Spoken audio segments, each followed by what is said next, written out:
Então é o seguinte, para que serve de fato o Octave? Né? O Octave não é só essa plataforma para a gente escrever esses scripts. Né? Tanto o Octave quanto o MATLAB, ele tem uma aplicação bem específica, assim, ou uma aplicação prioritária. Né? O Octave e o MATLAB, eles foram desenvolvidos principalmente para lidar com matrizes, né? Para fazer cálculos com matrizes e com vetores, né? Principalmente para isso. Então, eles lidam muito bem com matrizes e vetores. Então, a ideia daqui, a ideia agora é a gente ver como é que a gente escreve essas matrizes e vetores no Octave, né? Primeiro, quando é que aparecem, quando é que a gente vai precisar de matrizes e quando é que a gente vai precisar de vetores, por exemplo. Vamos iniciar com matrizes, depois a gente passa para vetores. A gente pode precisar dessas matrizes e desses vetores, tanto do ponto de vista físico, quando a gente está resolvendo um problema físico, mas também quando a gente está armazenando uma grande quantidade de dados em uma única variável. Para isso, a gente vai precisar também saber lidar com matrizes e vetores. Né? Vamos começar inicialmente no problema físico, né? Ou seja, qual é a situação da gente precisa de uma matriz no problema físico. Por exemplo, né? Isso aqui, essa figura que está no slide, isso aqui seria uma figura de uma barra, né? Suponha que você tem essa barra aqui e essa barra está sofrendo tração, ela está sendo puxada de um lado e do outro. Né?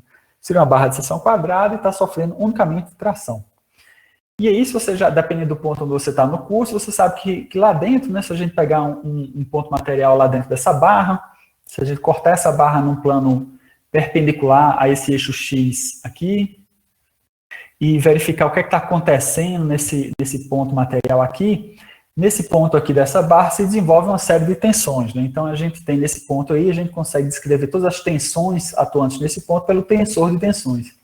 O tensor de tensões, que é esse sujeito que está aqui, está representado aqui no slide, ele é uma matriz, né?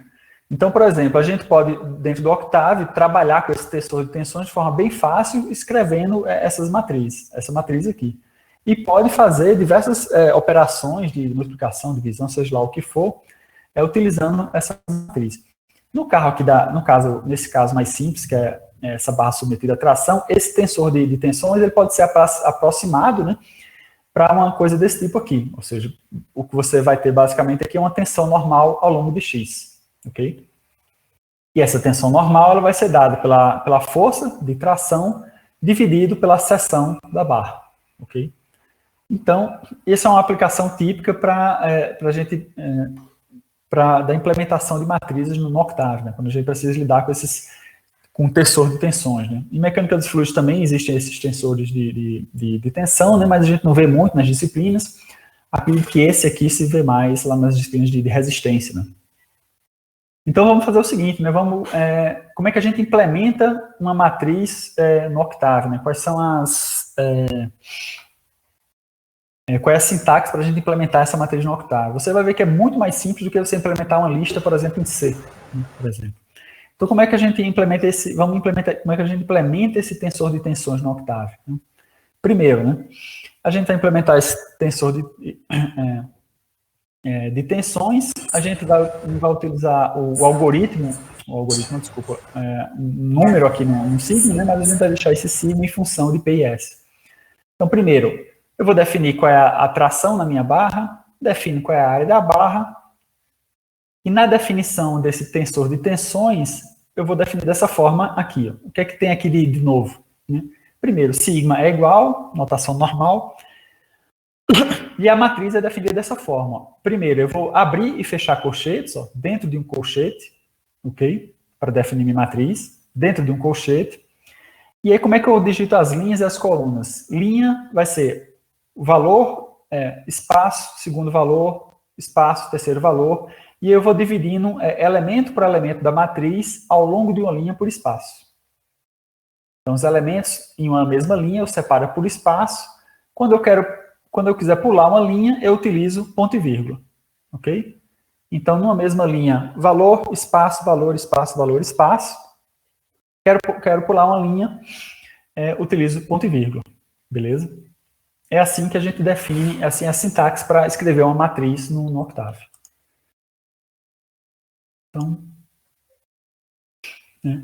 E aí, mas obviamente definir a matriz por si só não é suficiente. A ideia é quando você define esse tensor de tensões é depois você utilizar esse tensor de tensões de alguma forma, ok? A ideia é essa. E aí como é que a gente, por exemplo, se eu quiser, depois que eu definir esse meu tensor de tensões na barra, suponha que eu queira determinar qual é a deformação dessa barra ao longo de x, né? Eu estou tracionando ela aqui com 5 kilonewtons, né? Tracionando ela com 5 kilonewtons, essa barra com 10 centímetros de quadrado de área. Né?